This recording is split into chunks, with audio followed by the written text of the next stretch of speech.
እንግዲህ ከዚህ ቀደም እንደምናደርገው ጥናታችን እነዚህን ሶስት ምዕራፎች ለሶስቱ ምዕራፍ ርዕስ ሰጥና ከዛ ለየምዕራፉ ደግሞ ንዑስ ርዕስ ሰጥቷለሁ ማለት ነው። ለሶስቱ ምዕራፍ የሰጠሁት ርዕስ በሚናወጠው ዓለም ውስጥ የተገለጠው ሉዓላዊ አምላክ ማለት ነው። እንግዲህ ቅድም ምንባቡንም እንዳየነው በጣም ታላቅ የሆነ ነውጥ ነበር። ይህም ነውጥ ምንድነው? ወደ ይሁዳ ምድር እየተቃረበ ያለ ነው። እግዚአብሔር ሁሉን ነገር ያስገዛለት፣ ሁሉን ነገር አሳልፎ የሰጠው፣ እግዚአብሔር ሁሉን ነገር ከእግሩ በታች ያደረገለት የባቢሎን ንጉስ፣ ታላቅ ንጉስ እየመጣ ነው።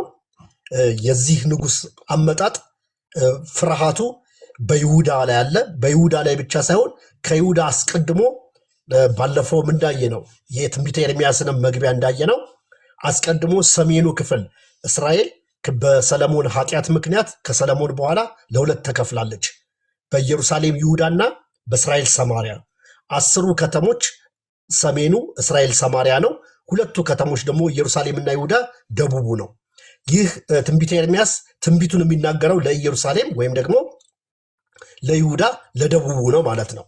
ስለዚህ አስቀድሞ እግዚአብሔር የይሁዳ ሕዝብ እንዲመለስ፣ የኢየሩሳሌም ሰዎች እንዲመለሱ፣ ንስሐ እንዲገቡ፣ መንገዳቸውን ከእግዚአብሔር ጋር እንዲያስተካክሉ እግዚአብሔር አስቀድሞ ምን አድርጓል? ምልክት ሰጥቷቸዋል። የሰጣቸው ምልክት ምንድነው? ሰሜኑ ክፍል ተማርኳል። ሰሜኑ ክፍል በአሦር ቁጥጥር ውስጥ ነበረ። ስለዚህ እግዚአብሔር ሁሉን አሳልፎ የሰጠው ባቢሎን በመጣ ጊዜ ግብፅን፣ ሞዓብን፣ አሞንን፣ አሦርንም ጨምሮ ሁሉንም በእስራኤል ዙሪያ ያሉትን ነገስታቶች በጠቅላላ አሸንፎና እነሱን ሁሉ በቁጥጥሩ ስር አድርጎ አሁን ወደ ይሁዳ እየመጣ ነው። ወደ ይሁዳ በሚመጣበት ጊዜ ነው የይሁዳ ሰዎች ተነገራቸው። ተመለሱ ነው የተባሉት። ተመለሱ፣ ትክክል አይደላችሁም፣ መንገዳችሁ ልክ አይደለም። እናንተ ከተመለሳችሁ እኔ እመለሳለሁ፣ የሚመጣባችሁን ጥፋት አስቀርላችኋለሁ አለ እግዚአብሔር። ከተመለሳችሁ፣ ካልተመለሳችሁ ግን እኔ አሳልፌ እሰጣችኋለሁ አለ። ይህንን በነቢዩ በኤርምያስ በኩል ተናገረ። በነቢዩ ኤርምያስ ብቻ ሳይሆን ኦሪዮን የሚባልም በኋላ እናየዋለን። ሌላ ልክ እንደ ኤርምያስ አይነት ታማኝ ነቢይ እውነተኛውን ቃል እውነተኛውን ትንቢት ሳይፈራ፣ ንጉሱንም ሳይፈራ፣ ካህናቱንም ሳይፈራ፣ ሐሰተኛ ነቢያቶቹንም ሳይፈራ ለሁሉም እንደሚማረኩ እንደ ኤርምያስ የተናገረ ነቢይ ነበረ። በዛው መጠን ደግሞ ሐሰተኛ ነቢያቶችና ካህናቶች በተለይ መቅደሱ አካባቢ ያሉት መቅደስ ውስጥ የሚያገለግሉ ካህናትና ነቢያት ይህንን ነገር መቀበል አልፈለጉም። መቀበል ካለመፈለጋቸው የተነሳ የማይሆን ነገር ነው፣ ሟርት ነው፣ ክፉ ነገር እየጠራህ ነው ብለው በኤርምያስና በዚህ በኦሪዮን ላይ እንዳመፁበት እናያለን። ስለዚህ የተናወጠ ነገር እናያለን። ይሁዳ ተናውጧል። አካባቢው ላይ ያሉት ነገስታቶች ሁሉ ተናውጧል። እግዚአብሔር ግን ህዝቡን ምን እያደረገ ነው?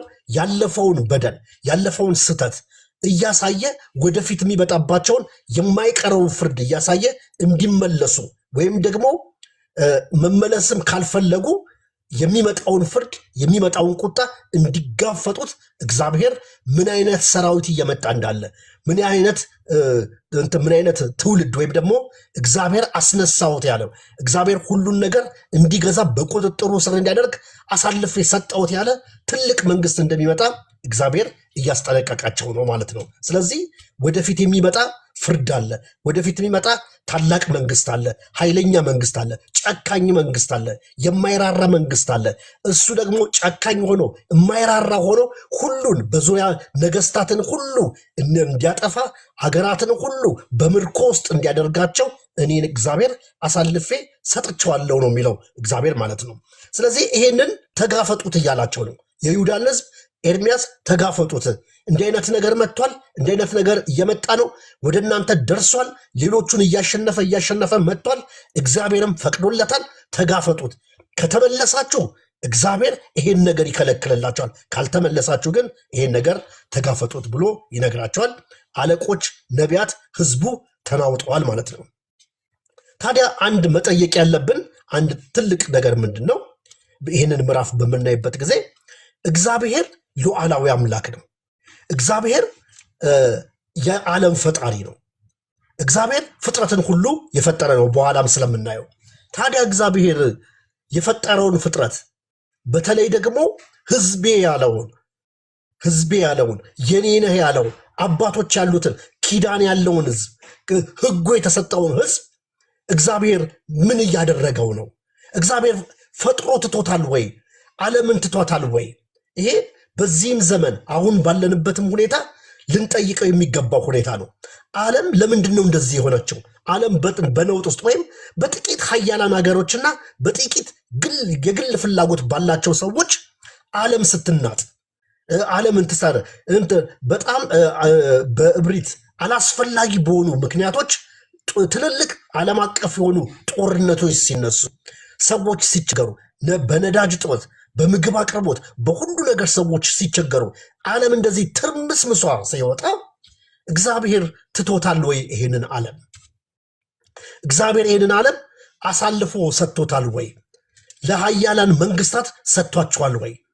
ዓለም በእናንተ ቁጥጥር ስር ትሆን፣ እናንተ ደስ ሲላችሁ ዓለም ሰላም ያገኝ፣ እናንተ ደስ ካላላችሁ ደግሞ ዓለም ትናጥ ብሎ ለነሱ ትቶላችኋል ወይ? ይህንን ትልቅ ልንጠይቀው የሚገባው ጥያቄ ነው።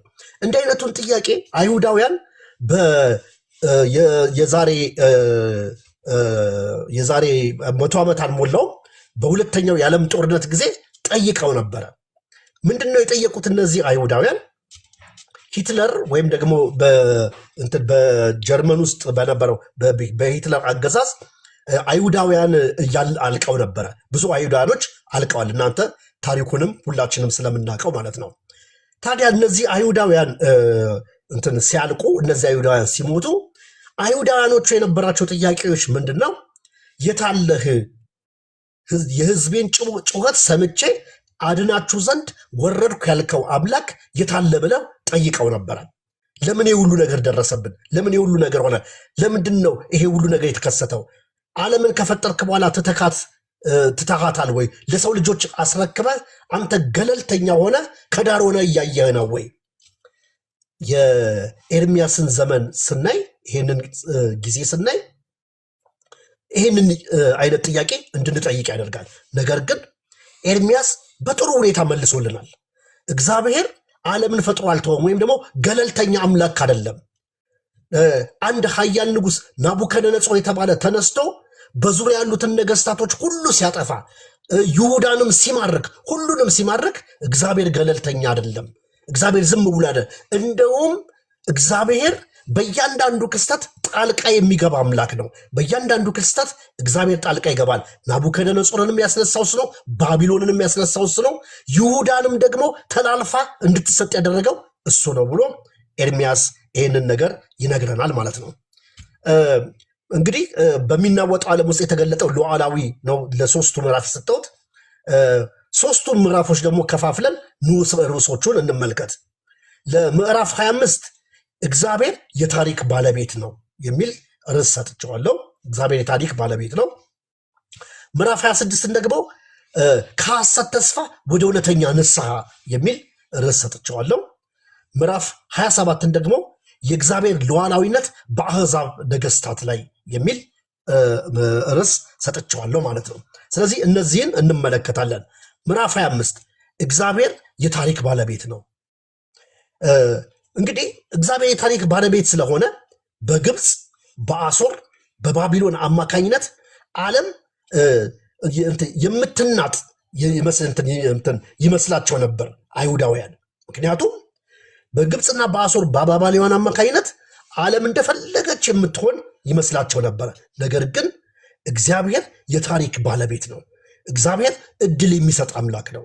እግዚአብሔር ከማጥፋት፣ እግዚአብሔር አሳልፎ ከመስጠት፣ እግዚአብሔር እንዲማረኩ ከማድረግ ይልቅ የእግዚአብሔር ዋናው ዓላማ፣ ዋናው ሐሳቡ፣ የልቡ ሐሳብ እንዲማረኩ አይደለም። የልቡ ሐሳብ እንዲመለሱ ነው።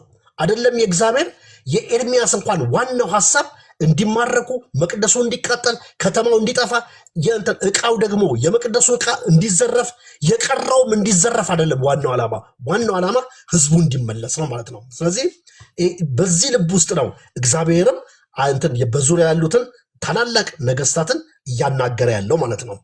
ከቁጥር 1 እስከ ቁጥር 7 ምዕራፍ 5 በምንመለከትበት ጊዜ ኤርሚያስ ይሄንን መልእክት ማወጅ ከጀመረ በኋላ ከ20 ዓመት በላይ 23 ዓመት በላይ እንደሆነው እዚሁ ክፍሉ ላይ እናገኘዋለን ማለት ነው። ኤርሚያስ ብቻ ሳይሆን ሌሎችም ነቢያት ለህዝቡ ተናግረዋል። የተናገሩ ነቢያት አሉ። አንደኛው ነቢይ ከኤርሚያስ ጋር አብሮ በኋላ ስለምንመለከተው ነው በስም ተጠቅሷል። ግን ሌሎችም ነቢያቶች ነበሩ ልክ እንደ ኤርሚያስ መልእክት ያስተላለፉ፣ ልክ እንደ ኤርሚያስ ህዝቡን ተመለሱ ያለው፣ ልክ እንደ ኤርሚያስ ህዝቡን አይበጃችሁም፣ ልክ አይደላችሁም፣ ከመንገዳችሁ ተመለሱ ያሉ ነበሩ። ህዝቡ ግን ለመስማት ፈቃደኛ አልነበረም። ኤርሚያስ እየተናገረ ነው፣ ኦሪዮን የተባለው ሰው እየተናገረ ነው፣ ሌሎችም ነቢያት እየተናገሩ ነው። ንስሐ ግቡ፣ መንገዳችሁ ትክክል አይደለም፣ ተመለሱ፣ ከተመለሳችሁ እኔ እመለስላችኋለሁ ይላል እግዚአብሔር። መመለስ ብቻ አይደለም ያመጣባችሁን ቁጣ ራሱ እመልስላችኋለሁ፣ ሐሳቤን እቀይራለሁ፣ እንድትማረኩ ያለኝን ፍላጎት እተዋዋለሁ፣ እናንተ ተመለሱ ብሎ እግዚአብሔር በኤርሚያስና በሌሎች ጓደኞቹ አማካኝነት ለህዝቡ ሲናገር ያለን። ህዝቡ ግን ምን አልነበረም? ፈቃደኛ አልነበረም። እግዚአብሔር በተለያዩ ነቢያቶች ተናግሯል። ህዝቡ እልህኝነት ነበረበት። እግዚአብሔር ደግሞ ታጋሽ ነበረ። እግዚአብሔር ለ23 ዓመት ሙሉ በኤርሚያስ በኩል እየተናገረ ነው። እስኪ አስቡት፣ 23 ዓመት ማለት ሩብ ምዕተ ዓመት ነው። ለዚህን ያህል ዘመን እግዚአብሔር ተመለሱ ይላል። እግዚአብሔር ተመለሱ ብሎ ጠብቋቸው፣ ከልሏቸው። እግዚአብሔር እነሱ እንዳይነኩ አድርጎ እንዲማሩ ሰሜኑን አሳልፎ ሰጥቶታል። 10 ነገር ተላልፎ ተሰጥቷል። እስራኤል ተላልፋ ተሰጥታለች። በአሶር ቁጥጥር ስር ሆናለች። አሶር እየገዛት ነው። አሁንም እስራኤል አሶር ሲገዛት ለእነዚህ ሰዎች ግን እድል እየተሰጠ ነው። እግዚአብሔር ጥበቃውን አድርጎላቸው ተመለሱ እያላቸው ነው። ነቢያትን እየላከላቸው ነው። እየመከራቸው ነው። እየገሰጻቸው ነው። ከአሶር በላይ የበረታ ሌላ ኢፍታዊ የሆነ ጨካኝ የሆነ ለአሕዛብ ለየትኛውም ነገስታት የማይራራ ሰው አስነስቻለሁ፣ እንዲቀጣ አስነስቻለሁ፣ እንዲማርክ እኔ አስነስቻለሁ። ስለዚህ ተመለሱ፣ ከተመለሳችሁ እከለክለዋለሁ፣ ካልተመለሳችሁ ግን ይህ ነገር በደጃችሁ እያደባባችሁ አላቸው። እነርሱ ግን እልህኛ ሆኑ ማለት ነው። ስለዚህ እነዚህ ነቢያት ኤርሚያስንም ጭምር ለ23 ዓመት ተናገሩ። ለ23 ዓመት መልእክት አመጡ። እግዚአብሔር ተመለሱ አላቸው። አታስቆጡኝ አላቸው። ካስቆጣችሁኝ ካላስቆጣችሁኝ በምድራችሁ ላይ ትቀመጣላችሁ፣ ማንም አይነካችሁም፣ በምድራችሁ ላይ በሰላም ትኖራላችሁ፣ ካስቆጣችሁኝ ግን አሳልፌ እሰጣችኋለሁ አለ። እግዚአብሔር ትዕግስቱን እናያለን። መልእክቱን እየላከ ሌሎች ጎረቤት ሀገሮችን እያሳየ እነዚህ ጎረቤት ሀገሮችን በሚያጥለቀልቅ ጎርፍ የተመሰለው አሶር እንዲወራቸው እያሳየ ተመለሱ እያለ እድል ሰጥቷቸዋል። የእግዚአብሔርን ልበሰፊነት የእግዚአብሔርን ትዕግስት ለ23 ዓመት የእግዚአብሔርን ትዕግስት እናያለን። ለ23 ዓመት ደግሞ በየዕለቱ እየጨመረ የሚሄድ የህዝቡን ድንዳኔ የህዝቡን እልህኝነት እናያለን ማለት ነው። ስለዚህ እዚህ ላይ በቁጥር ተጠቅሷል ምን ያህል ጊዜ እንደሆነ ማለት ነው፣ ተመልሱ እየተባሉ እንዳለ። ስለዚህ ዋናው ሐሳብ ንስሐ ነው። የክፍሉ ዋናው ሐሳብ ተመለሱ ነው። ተመለሱ፣ ንስሐ ግቡ ነው ዋናው ሐሳብ ማለት ነው። ንስሐ ካልገባችሁ ካልተመለሳችሁ እኔ ምን አደርጋችኋለሁ? አሳልፌ እሰጣችኋለሁ። ስለዚህ ተዉ፣ የተከተላችኋቸውን ጣዖታት ማምለክ ተዉ፣ ወደ እኔ ተመለሱ አለ እግዚአብሔር። እነዚህን 2 ነገር አቀረበላቸው። እነርሱ ሊሰሙት አልቻሉም። ስለዚህ እግዚአብሔር ከመቅጣቱ በፊት አስጠንቅቋቸዋል። ከመቅጣቱ በፊት ታግሷቸዋል። ከመቅጣቱ በፊት ነቢያትን እየላከ መክሯቸዋል። ነገር ግን ሊሰሙ አልወደዱም። አንገታቸውን አደነደኑ። መመለስ አልፈለጉም ማለት ነው። ስለዚህ እግዚአብሔር የመጨረሻውን አማራጭ ይናገራል። የመጨረሻው አማራጭ ምንድነው? እናንተ አልሰማም አላችሁኝ፣ እናንተ አልታዘዝም አላችሁኝ፣ ተው ስላችሁ አልተውም ስትሉኝ ሌላ አሕዛብ እኔን የሚሰማ ሰው አዘጋጀዋል እግዚአብሔር። ባሪያዬ ይለዋል ናቡከደነጾር። ባሪያዬ ይለዋል። ይሄ ቃል ቀላል አይደለም። ባሪያዬ የሚለው ቃል ለምንድን ነው ቀላል ያለው ነው? ምናልባት ኢሳይያስን ስናጠና በደንብ ተመልክተናል። ኢሳይያስ ላይ ባሪያ የሚለው ቃል ለብዙ እስራኤልን በጠቅላላ ኔሽኑን ነገዱን ባሪያዬ ነው ይለዋል፣ አገልጋዬ ነው ይለዋል። ምዕራፍ 1 ላይ አይተነዋል። ባሪያዬ ብሎ ወይኔ ብሎ በተለያየ ስም ይጠራዋል። ይሄ ብቻ ሳይሆን መሲህ ምዕራፍ 42 ቁጥር 1 ላይ ራሱ ስለ መሲሁ እኔ የመረጥኩት ባሪያዬ ለአሕዛብ ፍርድን ያወጣል ብሎ ተናግሯል። ባሪያዬ ብሎታል። መሲሁንም ባሪያዬ ብሎታል። መሲሁን ብቻ አይደለም ባሪያ ያለው፣ እስራኤልን ብቻ አይደለም ባሪያ ያለው። ኢሳይያስ ምዕራፍ 45 ቁጥር 1 ላይ ቂሮስንም ባሪያዬ ብሎታል። ባሪያዬ፣ አገልጋዬ፣ የኔ አገልጋይ፣ የኔ ባሪያ ብሎ ጠርቶታል። ሌሎችን ባሪያዬ በሚልበት ቃል የኔን ፈቃድ የሚፈጽም እኔ ያዘዝኩትን የሚያደርግ ለእኔ ታዛዥ የሆነ በእኔ ቁጥጥር ስር ያለ ታው ስለው የሚተው አድርግ ስለው የሚያደርግ ነው ብሎ አለ።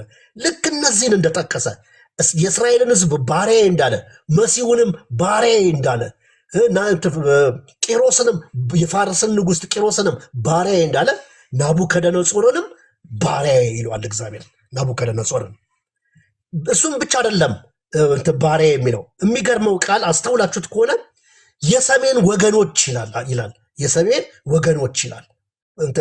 ይህንን ቃል እንግዲህ የቸርች ቃል በዚህ በአሁኑ ዘመን የቤተ ክርስቲያን የቸርች ቃል ነው። እኛም ወገኖቼ እንላለን። ምን ማለት ነው? ወገን ማለት ወገኖች ይላቸዋል። ባቢሎናውያንን ወገኖቼ ይላቸዋል። እናንተ ወገኖች ይላል። ናቡከደነጾር ንጉሱን ባሪያዬ ይላል። የኔን ፈቃድ የሚሰማ የኔን ትእዛዝ የሚሰማ እኔ ያልኩትን የሚያደርግ ስልጣን የሰጠሁት ነገስታትን እንዲያንበረክክ ኃይል የሰጠሁት እሺ ብሎኝ የሚታዘዝ እነዚህ ጣዖታትን አታምልኩ ሲባሉ አልሰማም አሉ። ተመለሱ ሲባሉ አልሰማም አሉ። ክፉ ነው መንገዳችሁ ሲባል አልሰማም አሉ። ኤርሚያስን አልሰማም አሉ። ሌሎችንም ነቢያት አልሰማም አሉ። እግዚአብሔርንም አልሰማም አሉ። እግዚአብሔርንም የሚሰማ ሰው መጣ። አፍርስ ሲባል ቢያፈርስ። ምናልባትም ደግሞ ባለፈው ስናይ ምዕራፍ 1 ላይ ቃሌን በአፉ አድርጋለሁ ትነቅል ዘንድ እንዳለው ኤርሚያስን ትነቅል ዘንድ፣ ትገለብጥ ዘንድ፣ ታፈርስ ዘንድ፣ እንደገና ትተክልና ታንጽ ዘንድ እንዳለው አንደኛውን ፓርት ኔጌቲቭን መንቀልን ማፍረስን ምን እያደረገ ነው? በማ በኩል ፈጸመው? በባሪያው በኩል በባሪያው በናቡከደነጾር በኩል ፈጸመው ባሪያ ያለው። ስለዚህ ለእግዚአብሔር ለሉዓላዊው አምላክ ታዘዘ ይህ ሰው። ለሉዓላዊው አምላክ እጁን ሰጠ ይህ ሰው። ስለዚህ ለሉዓላዊ አምላክ እጁን ስለሰጠ እግዚአብሔር የታሪክ ባለቤት ስለሆነ አስነሳው። አሶርን እንዲመታ አደረገው። ግብፅን እንዲመታ አደረገው።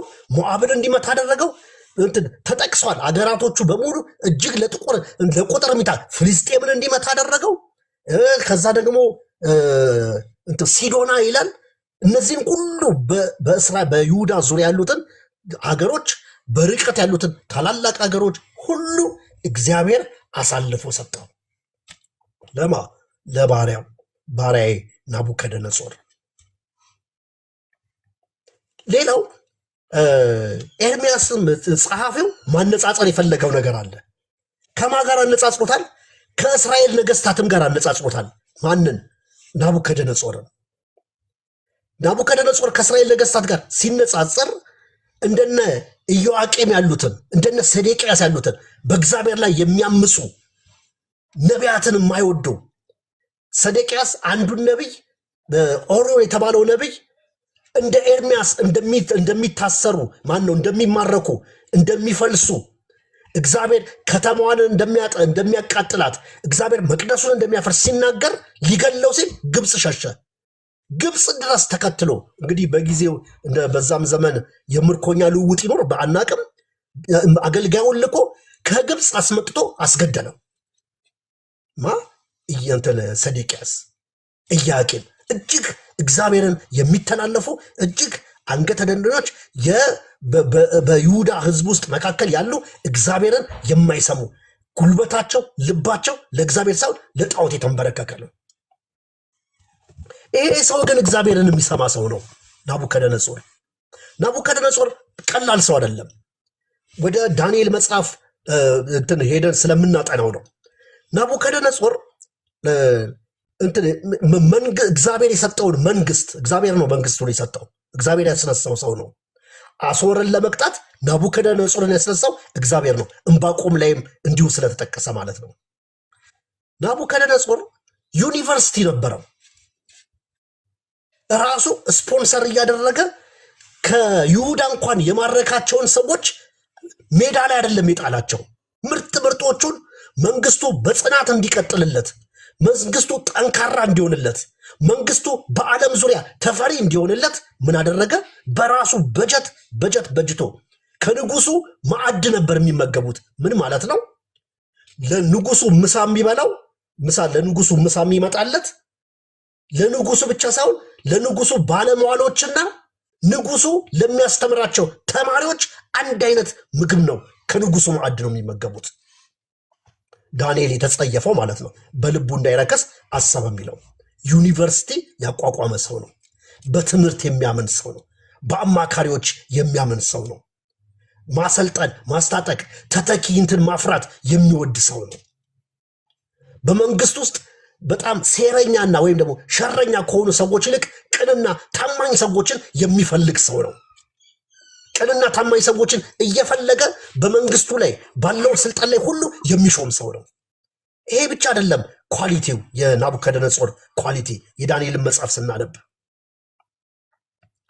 የሚገርማቸው ብሉይ ኪዳን ላይ ያሉ አባቶች ሙሴ እንኳን ክብርን አሳየኝ ሲለው ሰው ፊቴን አይቶ አይድንምና አታይም ፊቴን ጀርባዬን ነው የምታየው አለው። ይሄ ቃል በአዲስ ኪዳን ተፈጽሟል። ኢየሱስ መልኩ በተቀየረ ጊዜ ሙሴና ኤልያስ አብረው ተገለጡ። ያኔ ፊት ለፊት አየው ኢየሱስን። ናቡከደነጾር ግን ኢየሱስን በአይኑ ያየ አምላክ ነው፣ ንጉስ ነው። ጌታ ታይቶታል። ሌሎቹ ሊያዩ ናፍቀው አላዩም፣ እሱ ታይቶታል። 3 ሰዎች እሳት ውስጥ አስሮ ጨመረ። ሌሎች ማንም ያልታየው እሱ ግን 4ተኛ ሰው የአማልክት ልጅ የሚመስል እሳት ውስጥ አየ። ስንት ሰው ነው እሳት ውስጥ የጣልነው አላቸው? 3 ሰው። እኔ ግን 4ተኛ ሰው ያለው አለ። ኢየሱስን በአይኑ ያየ ሰው ነው ናቡከደነጾር። ከእስራኤል ነገስታት ጋር ስናነጻጽረው እጅግ የላቀ እጅግ የተሻለ ሰው ነው ናቡከደነጾር። ይሄ ብቻ አይደለም። ናቡከደነጾር ህዝቡን ከእሳት ካስወጣ በኋላ ናቡከደነጾር አዋጅ አስነገረ። ምን ብሎ? እንደዚህ የሚያድን ሌላ አምላክ የለምና አዋጅ ትእዛዝ በማዘዝ ከሱ በቀር ሌላ እንዳይመለክ በእኔ እንግዲህ ኢየሱስን ያየ ሰው ነው ለማለት ነው። ናቡከደነጾር ባሪያዬ ሲለው ማለት ነው። እንደገና ምናልባት ቀደም በምድሪቷ ላይ አዋጅ ያስነገረ ሰው ነው ናቡከደነጾር። ከእሳት ካወጣቸው በኋላ ምን አለ? እንደሱ የሚያድን ሌላ አምላክ የለምና ከሱ በቀር ሌላ አምላክ እንዳይመለክ ብሎ አዋጅ አስነገረ በምድሪቷ ላይ። የእስራኤል ነገስታት እንደዚህ አድርገው ቢሆኑ የይሁዳ ነገስታት እግዚአብሔር አሳልፎ አይሰጣቸውም ነበረ። አሁንም ከህዝቡ የፈለገው እግዚአብሔር እንዲህ አይነትን ነገር ነው፣ መመለስን ነው። ጣዖትን እርግፍ አድርገው ትተው እርሱን እንዲሰሙ ነው እግዚአብሔር የሚፈልገው። ስለዚህ ናቡከደነጾር ለምን እንደገና አይምሮ የተመለሰልኝ ይላል ምዕራፍ 4 ላይ። አይኔን ወደ ሰማይ አምላክ አነሳው አይምሮ የተመለሰልኝ ብሎ ይናገራል። ስለዚህ ምን ለማለት ነው? ባጭሩ ሰዓቱን እንዳላደርግ የእስራኤልን ነገስታትና ናቡከደነጾርን ስናነጻጽራቸው እጅግ በብዙ እጥፍ ናቡከደነጾር ለእግዚአብሔር የሚመች ነው ከእስራኤል ነገስታት በተሻለ። ስለዚህ እግዚአብሔር ባሪያዬ ነው አለው። ባሪያዬ ነው እጠቀምበታለሁ አለ። ልክ እግዚአብሔር እንደፈለገው እግዚአብሔር እንዳሰበው የእግዚአብሔርን የልቡን መሻት ፈጸመለት። ናቡከደነጾር ከተማውን አፈረሰ። ሄዶ መቅደሱን አፈረሰ። ከተማዋን አቃጠለ። የመቅደሱን ዕቃዎች ሰብስቦ ዘርፎ ወደ ሀገሩ ወሰደ። ምርጥ ሰዎችን፣ ወጣቶቹን፣ ማስተዋል ያላቸውን በሙሉ ሰብስቦ ወደ ሀገሩ ማረካቸው። ሌሎቹን ወይን እንዲተክሉ እዛው ተዋቸው። እግዚአብሔር ይሄን ነበር የፈለገው። እንዲህ አይነት ነገር አመጣባችኋለሁ ነበር ያላቸው። ስለዚህ ናቡከደነጾርን ባሪያዬ ይለዋል፣ ባሪያዬ ይለዋል። እግዚአብሔር የሚጠቀምበት ባሪያው እንደሆነ ይሄን በክፍሉ ላይ እናያለን ማለት ነው። ስለዚህ ምንድን ነው ለማለት የፈለግኩት? እግዚአብሔር ምድሪቱን ባድማ አደርጋታለሁ አለ። ከመካከላችሁ ደስታ ይርቃል አላቸው ለህዝቡ። ሰርግም አይኖራችሁም፣ እልልታ የለም፣ ፌሽታ የለም፣ እነዚህ ሁሉ ነገር አይኖራችሁም አለ። ባለፈው እንዳየነው ኤርሚያስ ልክ እንደተከለከለው እንዳታገባ ልጅ እንዳትወልድ እንደተባለው ሁሉ ይህንን ሁሉ ከመካከላችሁ አርቃለሁ። እንዴት አርቃለሁ? ለባቢሎናውያን አሳልፌ እሰጣችኋለሁ ብሎ እግዚአብሔር ይህን ሲናገር እናያለን። ታዲያ ከቁጥር 12 እስከ 14 ደግሞ ምዕራፍ 25ን ስንመለከት መጽሐፉ ፍርድና ተስፋ አይደለም የሚናገረው፣ መልሶ እግዚአብሔር ተስፋ ይሰጣቸዋል። እንዲህም የሆነው የምታለቅሱት፣ የምታዝኑት፣ ደስታ ከእናንተ የሚርቀው፣ የምትማረኩት፣ ወደ ባዕድ ምድር የምትሄዱት ለ70 ዓመት ብቻ ነው ብሎ የናቡከደነጾርንም ዕድሜ ቀጠረው። ከ70 ዓመት እንዳይዘል አደረገው። ለ70 ዓመት ብቻ ናቡከደነጾር እንዲገዛ፣ ለ70 ዓመት እነሱ እንትን እንዲያደርጉ እንዲማረኩ። ከዛ 70 ዓመት ሲፈጸም መልሼ ምን አደርጋለሁ? እናንተን እታደጋለሁ። ምን ማለቱ ነው? እኔ ንጉሳችሁ ነኝና፣ እኔ የታሪክ ባለቤት ነኝና፣ እኔ በሁሉም ላይ ገዢ ነኝና። ናቡከደነጾር በእኔ እጅ ነው፣ ፋርስም በእኔ እጅ ነው። ከናቡከደነጾር በኋላ የሚመጣው ከፋርስም በኋላ የሚመጣው ግሪክ በእኔ እጅ ነው። ከግሪክ በኋላ የሚመጣው ሮም በእኔ እጅ ነው። ከባቢሎን በፊት የነበረውም አሶር በእኔ እጅ ነው። ግብፅም በእኔ እጅ ነው። ሌሎቹም ትናንሽ ሀገሮች ሁሉ በእኔ እጅ ናቸው። ከትንሽ እስከ ትልቅ ያሉትን ሀገራቶች በጠቅላላ የምቆጣጠር፣ የምገዛ፣ የማስወጣ፣ የማስገባ እኔ ነኝ። እባካችሁ ወደ እኔ ተመለሱ ብሎ እግዚአብሔር ይህን ይናገራል። ሊመለሱ አልቻሉም። እንደሚማረኩ ነገራቸው። ከምርኮ በኋላ ደግሞ መልሶ እንደሚያስባቸው እግዚአብሔር ነገራቸው። እግዚአብሔር የታሪክ ባለቤት ነው። ይሾማል፣ ይሽራል። የሐና ጸሎት ታስታውሱ እንደሆነ የሐና ጸሎት ምን አለች? እግዚአብሔር ይገላል፣ እግዚአብሔር ያድናል፣ እግዚአብሔር ከፍ ያደርጋል፣ እግዚአብሔር ያዋርዳል። እግዚአብሔር ፖዘቲቭ እና ኔጌቲቭ የሆነውን ነገር ሁሉ በዓለማት ላይ እንዲከሰቱ የሚያደርገው እግዚአብሔር ነው። ከእግዚአብሔር ቁጥጥር ውጭ፣ ከእግዚአብሔር እይታ ውጭ፣ ከእግዚአብሔር ሕልውና ውጭ በምድር ላይ የሚከሰት ምንም ነገር የለም። በእኛም ዘመን ቢሆን በዓለማችን እየተደረጉ ያሉ ነገሮች በጠቅላላ ጦርነት በሉ፣ መፈናቀል በሉ፣ እያንዳንዱ ነገር ዓለም ላይ ያለው ከባባድ ነገር ሁሉ ባደጉትም ሀገሮች ባላደጉትም ሀገሮች በአፍሪካም በአውሮፓም በአሜሪካም በኤዥያም ያሉት እያንዳንዱ ነውጦች፣ እያንዳንዱ ችግሮች፣ እያንዳንዱ ምስቅልቅሎች ከእግዚአብሔር እይታ ውጭ አይደሉም። መጽሐፉ ይህንን እንድናስብ ያደርገናል። በይሁዳና በአይሁዳውያን ዘንድ የተፈጠረው ነውጥ፣ የተፈጠረው ቀውስ፣ የተፈጠረው ስጋት፣ እምቢታ፣ ይሄ ሁሉ ነገር በዙሪያቸው የተከሰተው ያለው ነገር ሁሉ፣ እነዚህን ሁሉ ነገሮች የሚያሽከረክረው ማን ነው? እግዚአብሔር ነው። እግዚአብሔር የታሪክ ባለቤት ነው ማለት ነው። እግዚአብሔር ይመስገን። ሌላው ከቁጥር 15 ጀምሮ እስከ 16 ስናይ ምዕራፍ 25ን ስለ ጽዋ ይናገራል። ጽዋውን ቀድቶ ሰጣቸው። ቀድቶ የሰጣቸው ሀገራቶች ታላላቅ ሀገሮች ናቸው። ጽዋውን ሲጀምር ቀድቶ ከሰጣቸው ከይሁዳን የጀመረው አይቀርልሽም ለማለት ነው ይሁዳን። ከዛ በኋላ ግብፅን፣ ፍልስጤምን፣ ኤዶሚያስን፣ ሞዓብንና አሞንን፣ ጢሮስን፣ እነዚህን ሁሉ ጽዋውን ሰጣቸው። ይሄ ምንድነው የሚያሳየው? እግዚአብሔር የታሪክ ባለቤት መሆኑን። ማንም ከእግዚአብሔር ፍርድ አያመልጥም። እግዚአብሔር ሉዓላዊ ነው፣ ወይም የዓለም ሁሉ የሁሉም ዳኛ ነው። ዕብራውያንም ላይ የሁሉ ዳኛ የሚሆን ይላል አይደለ? የሁሉ ዳኛ ማለት የአሕዛብም የእኛም የሁሉም ዳኛ ነው። እግዚአብሔር ሁሉን ፈጥሯል። እዚሁ ቅድም በተነበበልን ክፍል ላይ እንስሳትን ፈጥሬያለሁ፣ እጽዋትን ፈጥሬያለሁ፣ ሰዎችንም የፈጠርኩት እኔ ነኝ ብሎ እግዚአብሔር ይናገራል። ስለዚህ እግዚአብሔር ሁሉን ፈጥሯል፣ ሁሉን ይገዛል፣ ሁሉን ይቆጣጠራል። እግዚአብሔር ይመስገን። ስለዚህ እነዚህን ምዕራፎች በምናይበት ጊዜ ትልቅ የምንማረው ነገር ይሄ ነው። መጨረሻ ላይ ሲዘጋው ከቁጥር 30 እስከ ቁጥር 35 ሲዘጋው ምንድነው? የእግዚአብሔርን ፍርድ በግጥም መልክ ያቀርበዋል። ፍርዱን ፍርዱን በግጥም መልክ ሲያቀርብ በእነዚህ 8 ቁጥሮች ውስጥ በመቅደሱ ላይ በበረት ላይና በወይን ጠማቂዎች ላይ ፍርዱን በግጥም መልክ አድርጎ ያቀርበዋል። እስከ ምድር ዳርቻ ድረስ ይጮሃል ይላል ፍርዱ። የእግዚአብሔር ፍርድ በከፍታዎች በክፋታቸው ልክ እንዲሁ በዓለም ሁሉ ላይ እግዚአብሔር ታላቅ መሆኑን የታሪክ ባለቤት መሆኑን ሉዓላዊ መሆኑን ያሳያል። ስለዚህ ፍርዱ እንደ ዓለምን እንደሚያዳርስ ቅድም እንዳየናቸው ሀገራቶች ከይሁዳ ጀምሮ በዙሪያ ያሉትን ታላላቅ ሀገራቶች በሙሉ እንደሚያዳርስ ልክ እንደ ተላላፊ በሽታ ኮቪድን ስለምናስታውሱላችሁ ነው። ዓለምን እንዴት እንዳስደነገጠ እንዴት ሁሉም ቦታ በአንድ ጊዜ በጥቂት ጊዜ ውስጥ እንዴት እንደተዳረሰ ልክ እንደ ተላላፊ በሽታ ወይም ደግሞ በአውሎ ነፋስ ይመስለዋል። እንደ አውሎ ነፋስ ሆነው ሁሉን ያዳርሳል። ፍርዱ እንደ አንበሳ እንትን ያደርጋል፣ ተነስቷል። ልክ እንደ አንበሳ አደኑን እንትኑን ማረፊያውን ቦታ ትቶ ወጣ ማለት በዙሪያው ያሉት አራዊቶች በዙሪያ ያሉት ሁሉ እንስሳት ይሸበራሉ። ለምን? አንበሳ ስለመጣባቸው። ልክ እንደዚህ እግዚአብሔር ምን አደረገዋል? ተነስቷል የሚል ሐሳብ ነው ያለው ምዕራፍ 25 ማለት ነው። ቶሎ ቶሎ ወደ ሌሎቹ ልግባ። ምዕራፍ 26 ከቁጥር 1 እስከ 24 ድረስ ምን ይላል? ከሐሰት ተስፋ ወደ እውነተኛ ንስሐ የሚል ንዑስ ርዕስ ሰጥቼዋለሁ ማለት ነው። ይህንንም በተመለከተ ቅድም ሲነበብ በደንብ ስለሰማን ነው። ከቁጥር 1 እስከ 6 ድረስ ምንድን ነው ሐሳቡ?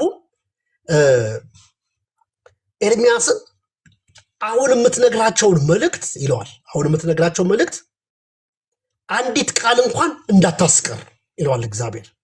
ቁጥር 2 መጨረሻው ላይ ሁለተኛው ስንት ላይ ረድፍ ላይ ሁለተኛው አንቀጽ ላይ አንዲትም ቃል እንዳታስቀር በሙሉ መልእክቱን ንገራቸው አለው። እግዚአብሔር ነው ይህንን የሚለው። ለምን እግዚአብሔር ይህንን አለው? የሚነግረው ነገር ከባድ ስለሆነ ኤርሚያስ መልእክቱን ከሰዋዊ ድካም ተነስቶ ወይም ከፍርሃት ተነስቶ መልእክቱን እንዳይቀምመው አንዲትም ነገር እንዳታስቀር ንገር። ምንድን ነው እግዚአብሔር ሳታስቀር ንገር ያለው? ይሄንን መቅደስ አፈርሰዋለሁ። ይሄ መልእክት ማለት ለኤርሚያስ ከባድ ነው፣ ለአይሁዳውያን ከባድ ነው፣ ለካህናቶቹ ከባድ ነው። ካህናቶቹ ይህንን ሲሰሙ እግዚአብሔርን እንደመሳደብ አድርገው ነው የሚቆጥሩት። ምክንያቱም እግዚአብሔር ምን ብሏል? መቅደሱ በተሰራ ጊዜ ማንኛውም ሰው ወደዚህ መቅደስ ፊቱን አዙሮ ቢጸልይ እኔ ካለበት ሆኖ ቢጸልይ እኔ ሰማዋለሁ፣ እኔ መልስለታለሁ። ባለፈውም እንዳየ ነው መቅደሱ በተመረቀ ጊዜ ይህን እኮ እንዲሆን የሰራን ለአንተ እኮ ማለት ሰማየ ሰማያት ሊይዙ የማይችሉ አምላክ ነህ ብለውት እግዚአብሔር በክብር በሙላት ወደ መቅደሱ መጣ። መቅደሱ ውስጥ ተገኘ። ካህናቶቹ መቆም እስኪሳናቸው ድረስ ሁሉም ወደቁ። እግዚአብሔር ክብሩን የገለጠበት ሰው ወደዚህ ፊቱን አዙሮ ቢጸልይ እሰማለሁ ብሎ የተናገረው አምላክ ምን ተፈጥሮ ነው አፈርሰዋለሁ የሚለው? ይሄ ከባድ መልእክት ነው። ለኤርሚያስም ኤርሚያስም ለመናገር የሚከብደው መልእክት ነው። ህዝቡም ለመስማት የሚከብደው መልእክት ነው። ካህናቶቹም ለመስማት የሚከብዳቸው መልእክት ነው። እንዳታስቀር፣ አንድም ሳታስቀር፣ አንድም ነገር ሳይቀር እንድትናገር አለው ብሎ አለው። እንግዲህ የእግዚአብሔር ጉጉት ምንድን ነው? እንደው ቃሉ ጠብ የማይል ነቢይ እንደው የማይፎርሽ እንደዚህ ዘመን አገለን የማይፎርሽ። እሱ እኮ ማለት ቃሉ ጠባይ በቃ ከተናገረ እኮ አይኑ የምንለው ነገር አለ። አይኑ የተከፈተለት ነው፣ የበራለት ነው እንትን ያለ እሱ እኮ በቃ ያ ያለ እንደዚህ ነው እንላለን። የእግዚአብሔር ጉጉት ነቢዩ ኤርሚያስ እንዲሆንለት አይደለም፣ ታማኝ እንዲሆንለት ነው። የእግዚአብሔር ጉጉት ሳያስቀር እንዲነግርለት ኮምፕሮማይዝ እንዳያደርግ፣ እንዳይሸቅጥ፣ እንዳይቀይጠው፣ እንዳይደበልቀው እግዚአብሔር ስለፈለገ ሳታስቀር ንገር አለው። እግዚአብሔር ሳታስቀር ንገር አለው። ስለዚህ ኤርሚያስ ታማኝ ነቢይ ነበረ። ሳይፈራ የሚናገር ነቢይ ነበረ። ከቁጥር 7 እስከ 11 ድረስ ስንመለከተው እናንተ ቅድም ሲነበብም ስለሰማን በእውነተኛ ትንቢት መነሾ ከሃይማኖተኞች ጋር ወይም ደግሞ በቤተ መቅደስ ውስጥ ካሉት የሃይማኖት ሰዎች ጋር ኤርሚያስ ተጋጨ። እነዚህን ቁጥሮች በምንመለከትበት ጊዜ ህዝቡ ሁሉ ተሰበሰቡ፣ ኤርሚያስን አስጨነቁት። እንዴት ይህን ቤትና ከተማዋን ትፈርሳለች ትላለህ ብለው ሊገድሉት ተሰበሰቡ። ታላቅ ሁከት ሆነ፣ ከተማው ተናወጠ በኤርሚያስ ትንቢት ምክንያት። ታዲያ ኤርሚያስ በመልእክቱ ምክንያት ከውጭም ከውስጥም ምንም አይነት እንደዚህ አይነት ጫና ቢመጣበትም ከቁጥር 10 ጀምሮ ስናነበው ካህናቱ ከሰሱት፣ ነቢያቶቹ ከካህናቶቹ ጋር አብረው ያሉት ነቢያቶች እነሱም ከሰሱት። አብረው የተወሰኑ ህዝቦችም ኤርሚያስ ላይ ተነሱ፣ ከሰሱት። ነገር ግን በዚህ ሁኔታ ውስጥ አለቆች የሚባሉ አሉ፣ መኳንንቶች። እነዚህ ከቤተ መንግስት ጉዳዩን ሰምተው ከቤተ መንግስት ተነስተው ወደ እግዚአብሔር ቤት መጡ ይላል። ከቤተ መንግስት ወጡና ወደ እግዚአብሔር ቤት መጡ ይላል። ጉዳዩን ለማረጋጋት ጉዳዩን ለማየት ማለት ነው። ከዛ እነዚህ መኳንንት መጡና እስኪ በድጋሚ ንገረን አሉ። ማረጋገጥ ፈልጓል። እነሱ በድጋሚ ንገረን፣ ነገሩ እውነት ነው ወይ? እነዚህ ካህናቶችና ነቢያቶች እንደሚሉት መቅደሱ ይፈርሳል ብለሃል ወይ? ከተማ ይቃጠላል ብለሃል ወይ?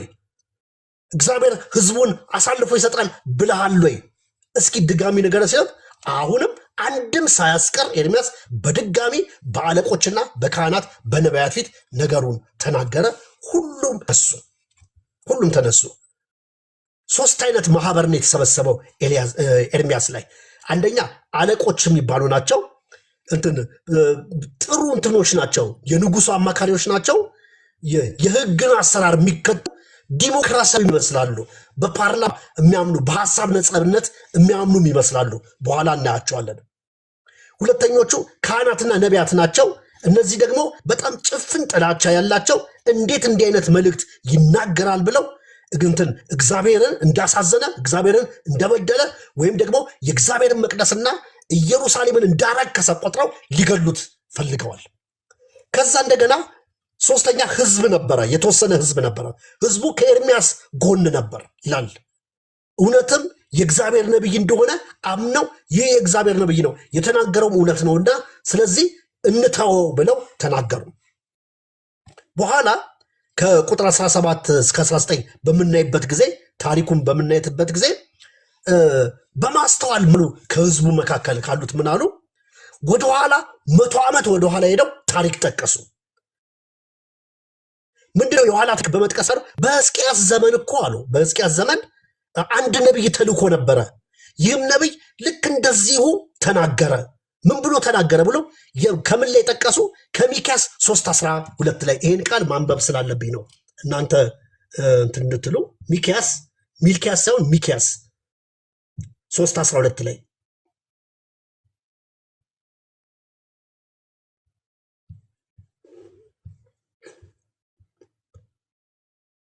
እንዲህ ይላል፣ ስለዚህ በእናንተ ምክንያት ጽዮን እንደ እርሻ ትታረሳለች፣ ኢየሩሳሌም የፍርስራሽ ክምር ትሆናለች፣ የቤተ መቅደሱን ኮረብታ አረም የበቀለበት ጉብታ ይሆናል ብለው 100 ዓመት ወደኋላ ሄደው ምን አሉት? በሕዝቅያስም እኮ ዘመን እኮ ኢሳያስና ሚክያስ አብረው አንድ ዘመን ላይ አይደል ያሉት? ስናጠና የኢሳያስን መጽሐፍ ይህንን አይተነዋል። ስለዚህ ሚክያስ ይህንን ነገር ተናግሮ ነበረ። በተናገረ ጊዜ አደመጡትና ሕዝቅያስና ህዝቡ አደመጡትና ምንም እኮ አላሉትም፣ አልገደሉትም፣ አልወገሩትም። ስለዚህ ከታሪክ ተማሩ። እንደዚህ አይነት መልእክት ከ100 ዓመት በፊት መጥቶ በመጣበት ጊዜ ንጉሱ ሕዝቅያስ አልፎታል ብለው አሉ። ህዝቡ ነው ይህንን የተናገረው። ስለዚህ ከኤርሚያስ ወገን ኤርሚያስን የሚያዳምጥ ህዝብ ነበር ማለት ነው። ሌላኛው ደግሞ ኦሪዮን የሚባል ሰው ልክ ከቁጥር 20 እስከ ቁጥር 24 እና ቅድም ሲነበብ ሰምተናል። ኦሪዮን ይባላል። ይህም ሰው በጎ ምሳሌ ነበረ። ምንድነው? ይህ ነቢይ ተመሳሳይ ትንቢት ተናገረ፣ እንደ ኤርሚያስ ተናገረ። ከዛ ከ100 ዓመት በፊት እንደነበረው ሕዝቅያስ እንደተባለው ማነው ስሙ ያልተጠቀሰው ሚክያስ ላይ እንዳለው ነቢይ አልተውትም። ወደ ግብፅ ሸሸ። የተናገረው ሰው ሊገለው ሲፈልግ ከዛ ንጉሱ ከግብፅ ድረስ አስመጥቶ በሀገሩ ላይ እንዲሞት አደረገውና ገደለው። አሁንም ጸሐፊው ማንን አነጻጸረ? ሰዴቅያስና ሕዝቅያስን አነጻጸረ።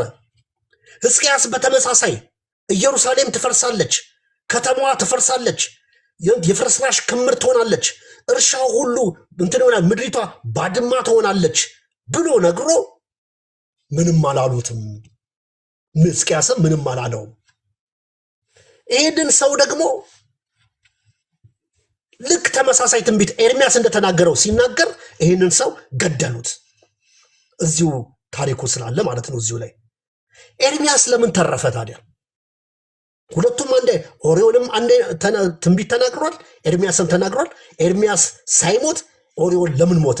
ኤርሚያስን እነዚህ አለቆች የተባሉት ከንጉሱ ዘንድ የመጡት የጓደኞቹ ሳይሆኑ አይቀሩም። ለኤርሚያስ ጥሩ ጠበቆች ናቸው። ኤርሚያስ እኮ መሞት ነበረበት ልክ እንደዚህ ሰው። ያውም አልሸሽም ብሎ ብትገሉኝም ግደሉኝ ብሎ አልሄድም ብሎ ነበረ። ነገር ግን እግዚአብሔር አኪቄምን ተጠቀመበት ይላል። ነገር ግን የሳፋን ልጅ አኪቃም ከኤርሚያስ ጎን ስለቆመ ኤርሚያስ ይገደል ዘንድ ለሕዝቡ አልፎ አልተሰጠም ይላል።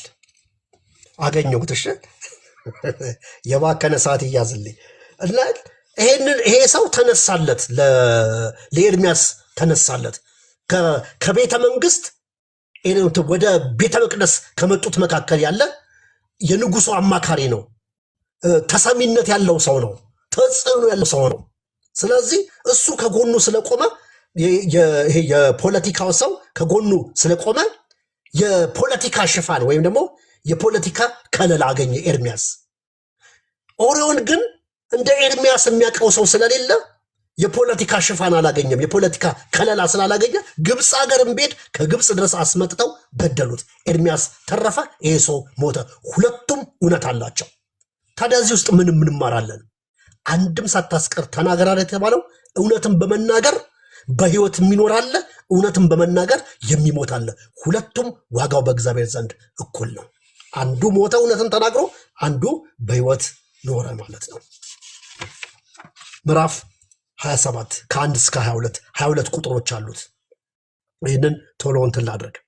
ለምዕራፍ 27 የሰጠውት እንትን ንዑስ ርዕስ የእግዚአብሔር ሉዓላዊነት በአሕዛብ ነገስታት ላይ የሚል ነው። እንግዲህ ቅድም ሲነበብ እንደሰማነው ቀንበር ሰርተ በአንገት ላይ እሰርና ምሳሌያዊ በሆነ መንገድ አሳያቸዋለሁ። ቀንበር ሰርተ አሳያቸዋለሁ። ከዛ ምንድነው ምልክቱ? ቀንበሩ በባርነት ትገዛላችሁ። በባርነት መገዛትን ለማመልከት ወይም ደግሞ በባቢሎን የኃይል ቁጥጥር ስር መሆንን ለማመልከት ቀንበር ሰርተ በአንገት ላይ አድርግና ይህን አሳያለሁ። ለባቢሎን መገዛትን ለባቢሎን መገዛት በባቢሎን ቀንበር ስር መሆን ይላል ምዕራፍ 27 የእግዚአብሔር ፈቃድ ነው። የእግዚአብሔርን ፈቃድ መፈጸም ነው። የእግዚአብሔር ፈቃድ ለ70 ዓመት እንድትሆን ነው። በባቢሎን ምድር እንድትገዙ ነው። ይህንን ደግሞ ቀንበር ሰርተ በምሳሌ በሆነ መንገድ አሳያቸው። ምንድን ነው ካሉ የእግዚአብሔር ፈቃድ በእናንተ ያለው የእግዚአብሔር ፈቃድ ለ70 ዓመት በባቢሎን ቁጥጥር ስር እንድትሆኑ ነው። ባቢሎናውያን እንዲገዟችሁ ነው። ባለፈው ምዕራፍ 29 ላይ እንዳየ ነው። ምዕራፍ 29ም ላይ ለእናንተ የማስባትን ሐሳብ እኔ ያውቃለሁ፣ ፍጻሜና ተስፋ ያለው የሰላም ሐሳብ እንጂ የክፉ አይደለም። ምንድነው ፍጻሜና ተስፋ ያለው የሰላም ሐሳብ? የክፉ ያልሆነ የሰላም ሐሳብ ምንድነው? 70 ዓመት በምድሪቷ ላይ ትቀመጣላችሁ። በባቢሎን ምድር ላይ 70 ዓመት ትቀመጣላችሁ። 70 ዓመት ሲፈጸም እኔ ምን አደርጋችኋለሁ? ወደ ምድራችሁ እመልሳችኋለሁ። ለእናንተ ያለኝ በጎና መልካም ሐሳብ የሰላም ሐሳብ ይሄ ነው። ምንድነው? ለ70 ዓመት ትገዛላችሁ በባርነት። ከ70 ዓመት በኋላስ ወደ ምድራችሁ መልሳችሁ። ለእናንተ ማስባትን ሐሳብ እኔ ያውቃለሁ። እኔ ለእናንተ ማስቡን እኔ ያውቃለሁ። ስለዚህ እግዚአብሔር ሐሳብ ነው፣ የእግዚአብሔር ፈቃድ ነው። ምኑ? አይሁዳውያን በባቢሎን ቀንበር ስር እንዲወድቁ የእግዚአብሔር ሐሳብ የእግዚአብሔር ፈቃድ ነው። ቁጥር 5 ላይ እኔ ይላል እግዚአብሔር በተዘረጋች ክንዴ ፈጥሬያለሁ ይላል። ቁጥር 5 ላይ ዓለምን ሞላዋን ምን አድርጌያለሁ? ፈጥሬያለሁ። እኔ አልፈጠርኩ፣ ሁሉን ነገር ፈጥሬያለሁ። ሰውንም ሁሉንም ነገር በውስጡ ያሉትን ሁሉ የፈጠርኩት እኔ ነኝ። ምን ለማለት ነው? ባቢሎናውያንም የኔ ናቸው፣ ናቡከደነጾርም የኔ ናቸው፣ አይሁዳውያን እናንተም የኔ ናችሁ፣ ግብፃውያንም የኔ ናቸው፣ ፍልስጤማውያንም የኔ ናቸው። ሁሉም የኔ ነው። እኔ እግዚአብሔር ምን አድርጌያለሁ? ፈጥሬያለሁ ብሎ ይናገራል።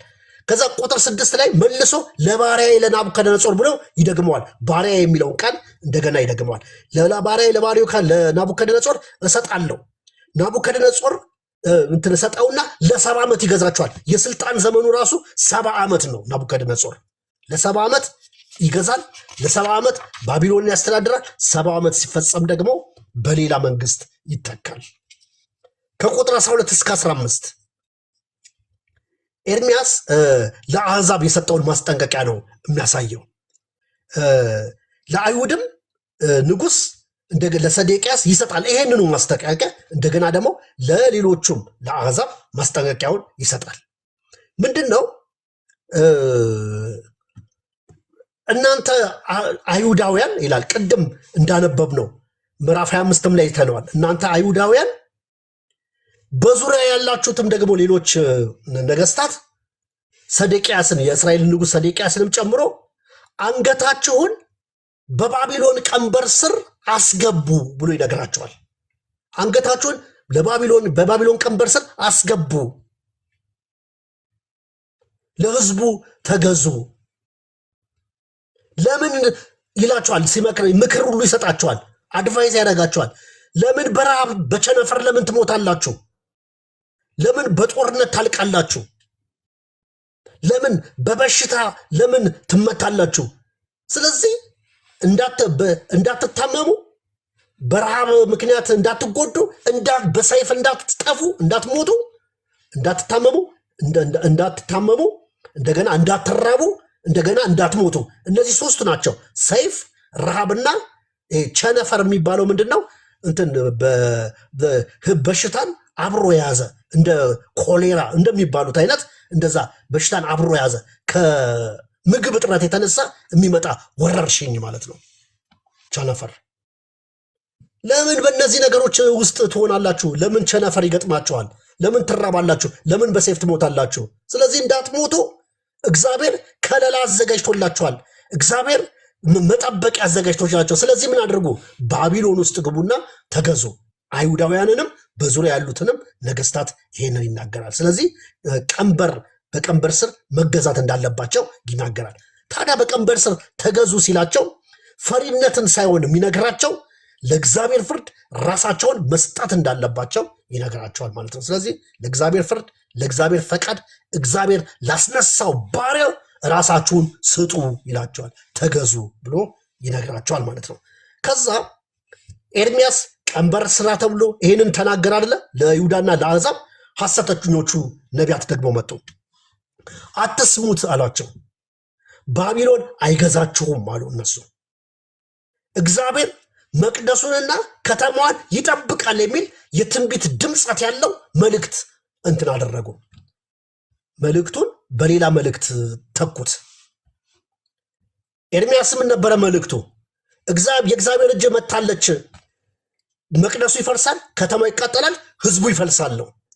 እነዚህ ደግሞ ትንቢት በሚመስል መልክ የትንቢት ቅላጼ የትንቢት መልክ ባለው መጡና ምን አሏቸው?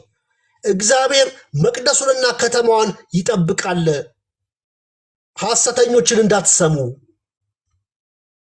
ሐሰተኞቹን እንዳታዳምጧቸው፣ ባቢሎን አይገዛችሁም በማለት ህዝቡን ንጉሱን ለአመፅ አነሳሱ።